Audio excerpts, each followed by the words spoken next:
This is the worst ending I've ever seen. It was at this point where I realized the whole movie is about to feel like a long YouTube skit. The Room, Chip Chip Chip, Twisted Pair, the Mario movie.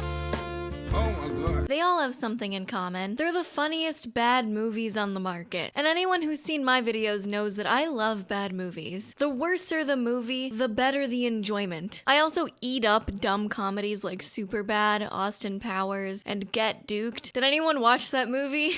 I got ads for it non-stop on Twitch for months until I got bullied enough to watch it on Amazon Prime. And I love it. It's that genre where it's like a coming-of-age movie, but it's on crack and with drugs and loud music. Think like Superbad core. That's my bread and butter. I love me some Michael Cera. And that's what I thought MGK's movie was gonna be. I thought it was either gonna be fun bad or stupid funny. And that's what it was at least advertised as. So yeah, surprise if you didn't know, MGK, the rapper turned pop punk musician, made a movie, like a straight up feature-length film, and it only got released on like Google Play and like Vudu. If for some reason you don't know who Machine Gun Kelly is and you clicked on this video, are you okay? MGK is a 32-year-old white guy from Ohio turned rapper, made the most annoying song of 2017.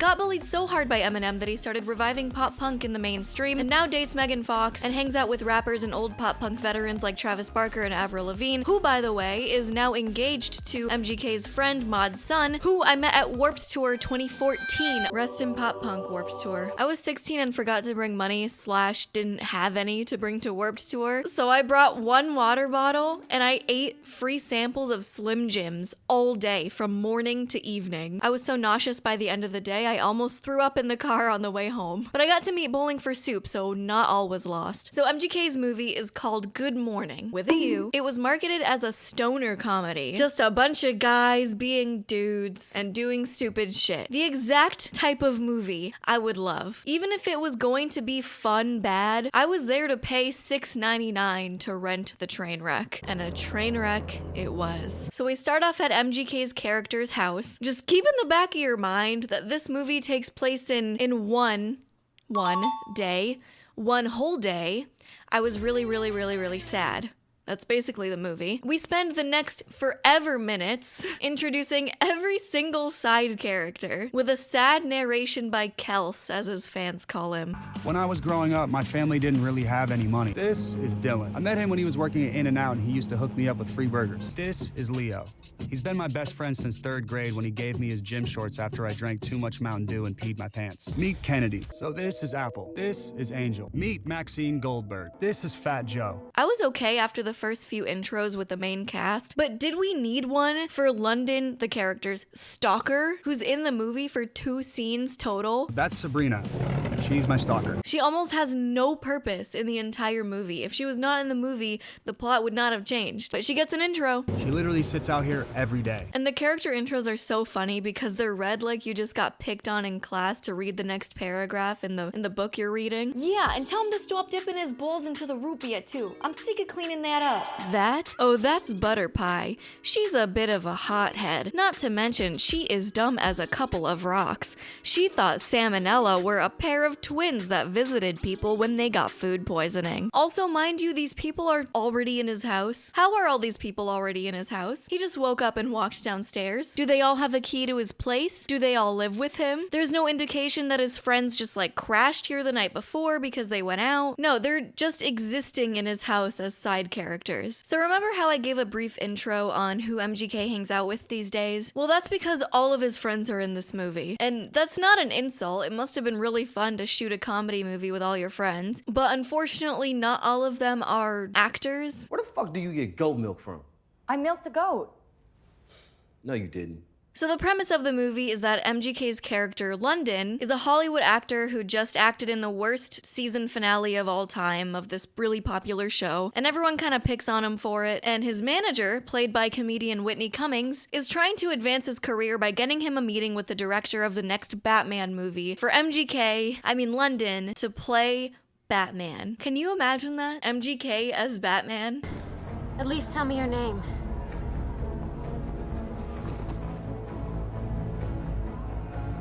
What up? I'm Machine Gun Kelly. MGK's girlfriend in the movie, named Apple, sorry, stupid fucking name, is also played by Becky G, and she sends London a text that says good morning, with a U, followed by, I wish I didn't have to do this through text. So London thinks Apple is breaking up with him through text, his phone gets wrecked by Trippy Red, also somehow in his house, and apparently there is no other way to get in contact with Apple. None of his friends can message her on Instagram, Twitter, Snapchat, Facebook, WhatsApp, Kik, Telegram. No, London can't remember her number, therefore they spend the entire movie trying to find Apple to talk to her. So they spend the whole movie trying to find Apple out in the wild in LA, the wild of LA. And it's supposed to be funny and kooky and silly, and they get into wacky situations, as these movies do. So it's an okay setup for what could be a hilarious stoner comedy. Could be. Weed smoke shower and giant blunt played by Snoop Dogg. Next we'll hit him with the 420 Blaze It joke. Also, is this Rice Gum's house? It is! They used Rice Gum's house to film this movie. Do with that what you will. So London's new assistant shows up, played by Dove Cameron, and there's this awkward introductory scene where they meet and take the elevator together awkwardly, and it's almost set up in a way where you as the viewer are like, oh, they might have a romance by the end of the movie. They might fall in love as they're looking for London's ex-girlfriend, who the audience we currently think is a huge asshole. She knows everything that he likes, has watched all of his interviews, and there's this awkward interaction leaving the elevator.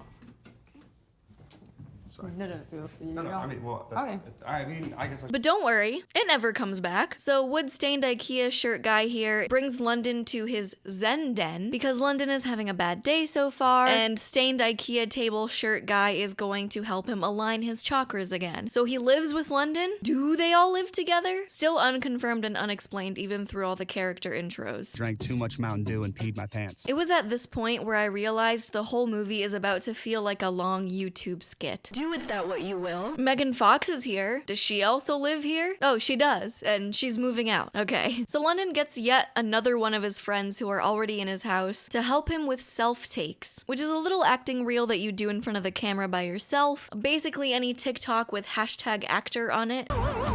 And I think this is a good time for me to bring up the costume choices for this movie. Who dressed you? This shirt looks like a Home Goods coffee table. You look like a troll doll. You look like you're losing circulation. Also, you're just lounging around the house and packing. Who would ever wear this to pack their house to move? This dude looks like he's in a 50 Shades of Grey parody, and that blunt looks like the cinnamon stick from the Apple Jacks commercials. You look like a combination of all the Scooby-Doo characters, and MGK, you look like Sid from Toy Story. And they wanted to make sure everyone knew you were the main character by putting a big star on your shirt, which I totally get because you've introduced 20 characters in the first 20 minutes of the movie, one by one, and they're all the main cast. So after the cringy self-takes, Where's the pot putter? Anyone know the number to 911? Oh.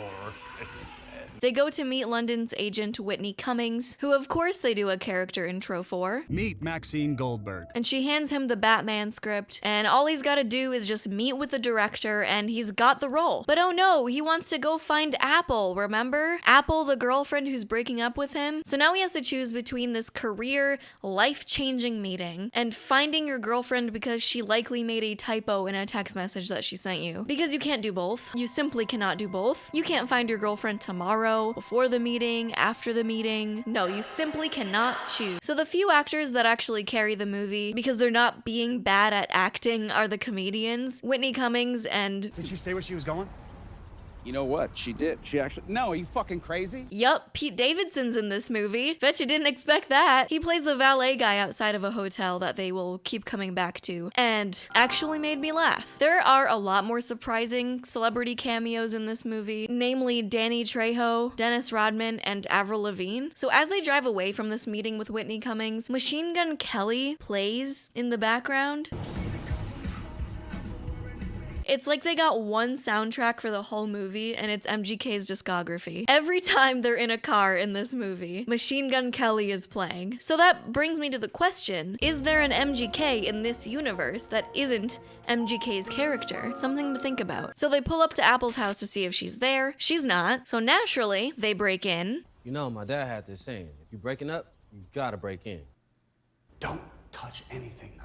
I wonder if they'll touch anything. Foreshadowing is a powerful literary tool. Whoa. See? At least it was just one of them. Foreshadowing is a powerful literary tool. So now what? The 3 off-brand members of The Offspring broke into Apple's house and re-killed all of her dead relatives. However, are they going to fix this? That's right, Weed Blaze It 420 humor. All the ashes from the weed they're about to smoke is going to go back into the urns, and they'll return the urns to Apple's house. That's their big plan. Also, can't miss an opportunity to plug the new MGK album. Then they introduce another one of MGK's friends for no reason. This is Fat Joe. And of course he's already in the house. Because of course he is! What is this, a Mizkif stream? So now we get an amazing stoner montage with Stoner by Young Thug that came out in 2014. I'm a stoner, I'm a stoner, I'm a stoner. Yeah, I'm a stoner, I'm a stoner, I'm a stoner. I'm a stoner, I'm a stoner, I'm a stoner. Yeah, yeah. Megan Fox shows up to deliver some fan service because it's not a complete stoner movie without titty and butt. And she reveals that she's a lesbian. I like girls. Which, don't worry, also never comes back. And since they don't end up smoking enough pot to fill a giant bowl of ashes, she creates a giant blunt. And this was one of those scenes where I felt like some more passion and creativity could have really brought the stupid humor to life. Because I do love dumb comedies. The plot can be as stupid as hell, as long as the comedy and concept are there. This scene where she rolls a giant blunt could have been done much cooler and much funnier. Take this lackluster scene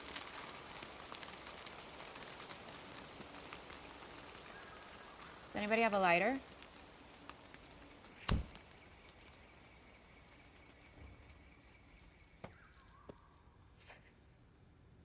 and compare it to this scene in Get Duked, where they roll a hash blunt with the map that they're supposed to use to get through the plot, the course of the movie. What did you roll that with?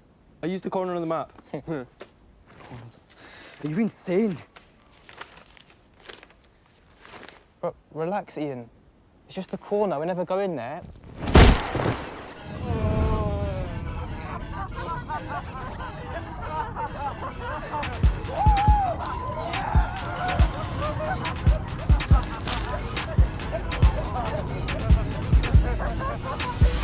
Also, this movie does the character intros much better. Compare this. He's not fat, and his real name's not Joe, but remember that song, Lean Back? I swear, every day since we met him, he gets so high, he leans back on everything. To this. Who've I got? Dean Gibson, sir. Terribly disruptive. Ban from all local parks. Burn down a school toilet. Where the pacing and the humor is much better because the intros actually have something to do with the characters and serves a purpose to set up the character for the rest of the movie. It sets up their personalities and why they're even doing the challenge to cross the Scottish Highlands in the first place. And each of their intros slowly build off of each other to slowly reveal the fact that they're all troublemaker mates involved in the same delinquent behavior, which carries into the rest of the film. It has a purpose. The intros in Good Morning, with a U, serve no purpose and aren't really funny either. They don't have a purpose regarding their character at all. But hey, Snoop Dogg has a blunt? Huh? Smoke me, smoke me, smoke me! I think a lot of the comedy in this movie just doesn't land due to maybe not so excellent pacing and the shots/music that they choose. For example, now they're super high, and Dove Cameron got MGK a new phone, and he's finally able to call Apple. He calls her, but the way the shot is framed and edited with the music feels like something bad is about to happen. It's ominous, it's weird, it's unsettling. It's not LOL, this is so funny, he's so high that he can't talk. Where have you been? I think someone broke into my house. I think maybe this was supposed to be a funny scene, but it just wasn't. So IKEA table, Mod Sun, and new character Fat Joe put the urns back in Apple's house, and they do it successfully. But Apple was already home and saw the damage. She literally said to MGK on the phone, "I think someone broke into my house." So what was the point of putting the urns back and pretending like nothing ever happened? Whatever, I mean, okay, whatever. So MGK is parked at the Batman movie meeting and wants to come back to Apple's house because the guys saw her leaving with another man. Think about that. She already left. The boys want MGK to come back to Apple's house. Why? She already left. They saw her leave. So MGK shows back up to Apple's house 45 minutes later and is surprised that she's gone. And he's like, "What? You let her leave? Yeah, because these hooligans were supposed to let her know that they broke into her house and then stop her from leaving. So now MGK is like, what do I do? Do I go back to the Batman meeting or continue to chase the girl? Because he thinks she's at the airport because she left with a suitcase and neck pillow. Instead of, I don't know, calling her now that you have a phone. So he chooses to chase Apple and he says, I'm sorry, I get it if you guys don't want to be friends no more. why would that cause them to not want to be friends with him anymore? If he chose to chase the girl instead of wanting to be Batman, why would that affect your friendship? Maybe I'm being a little nitpicky. Maybe I'm not. So since MGK thinks Apple is at the airport, he calls a ground control guy to try to delay the flight. I don't know how he has the flight crew's number, but this dude is played by Twitch streamer Aiden Ross, who was permanently banned from Twitch for hateful conduct and his channel was removed from the site. Oh. So it was Dennis Rodman's plane, and I guess MGK tries to attack him and gets wrecked, and Dennis Rodman is live on TikTok or something, and I love looking at the fake messages that pop up on screen whenever something like this happens in a movie. This is crazy. Yikes. Okay, I can't watch anymore. Is this real? Wimp. This is crazy. Wait, didn't they already say this is crazy? They couldn't think of one more unique message to show on screen? Oh, but what's this? Subscribe to Gabibelle? I wonder what that's about. Then Sabrina the Stalker finally comes back and pepper sprays Dennis Rodman. Then IKEA Table decides to go sit in on the Batman meeting for London, and it goes horribly. This movie's gonna shoot itself. I think I'm gonna shoot myself. One of my favorite lines in the movie has to be this. Do you have a charger? Yeah, there's one in the glove compartment. It's a lot of gloves. Well, yeah, silly. It's the glove compartment. And this one. Can you take me home right now? Yeah. I was actually about to head over there anyway. A lot of the slapstick style comedy doesn't really land too well in this movie because of the awkward pacing, but if you want a movie that does this really well, I recommend watching The Naked Gun. The humor is so stupid, but the execution and pacing is wonderfully mastered. He's Caucasian? Caucasian? Yeah, you know, a white guy. With a mustache, about 6'3". An awfully big mustache. So Stalker drives MGK back to Rice Gum's house, and MGK and the Stalker are about to, get ready for it, shake hands, when Apple finds them in the car together, about to shake hands, and that leads her to think that he's cheating on her. So Becky G breaks up with him for reals this time, and explains that good morning, with a U, was a typo the whole time, and I wish I didn't have to do this through text, just meant that she'd rather be in person waking up next to him to say good morning. Also, immediately after he gets fired by his agent Whitney Cummings. Also, this is still the same day. This is still one day. One whole day. So Apple somehow already posted on Instagram stories or something that she's at YG's house partying. So they go, of course. No one can just communicate with each other. This whole movie would have been solved if they just talked for 5 minutes. And for some reason, there's this rule that they can't get into the party without doing a line of ketamine first. Okay. And the whole party at YG's house felt like it should have been a fun montage where shit actually happens to advance the plot, as well as just being crazy and funny and loud music and the drug stuff that movies do. High-paced action, pure fun and adrenaline and loud music. Or at least like the party scene in Superbad where stuff actually happens to advance the plot, despite it not being super high energy. But no, it was really just scenes like this. Fat Joe. Don't fall asleep in my fucking house, alright? Not tonight, bro. And they're playing MGK at a YG party.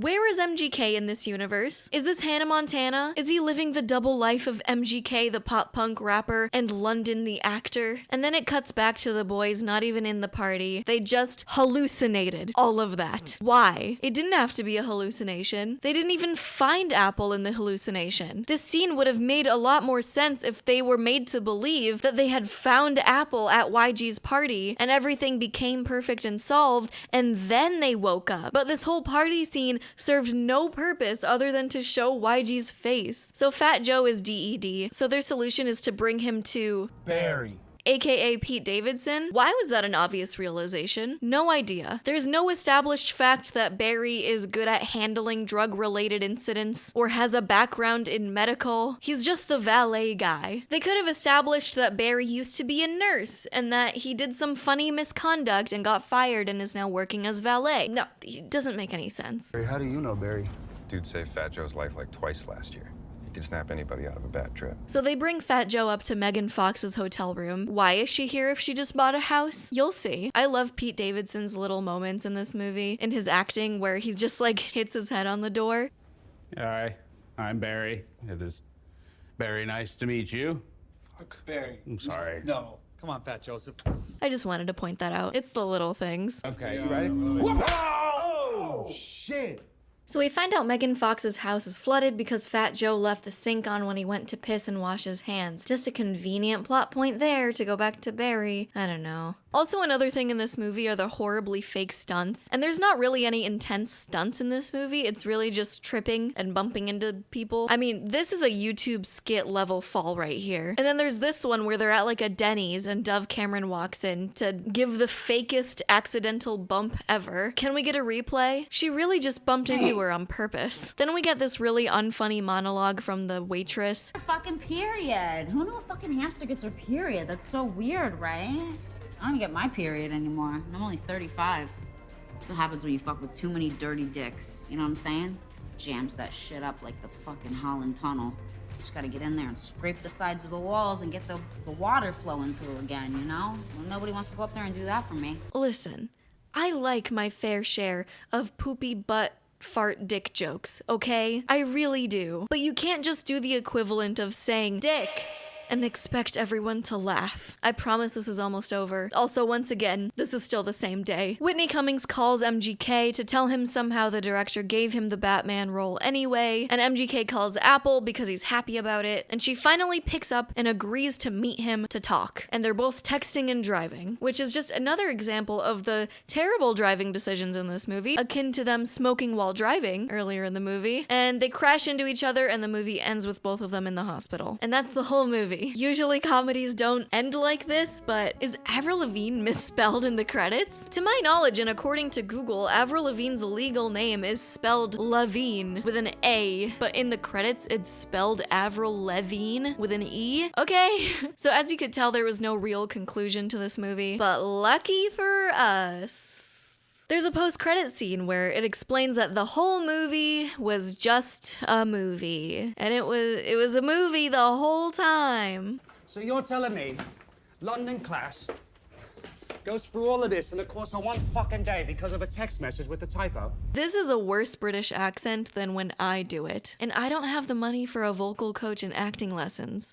You're all wankers. Well, I can't say I would rewatch this movie, and usually I like bad movies. Thank you to my patrons for supporting this channel, and as always, subscribe if you would like to join the gatekeepers. For one day, one whole day, I was really, really, really, really thankful for my patrons one day, one whole day. And I'll meet you at Rice Gum's house in 1 hour. Bye!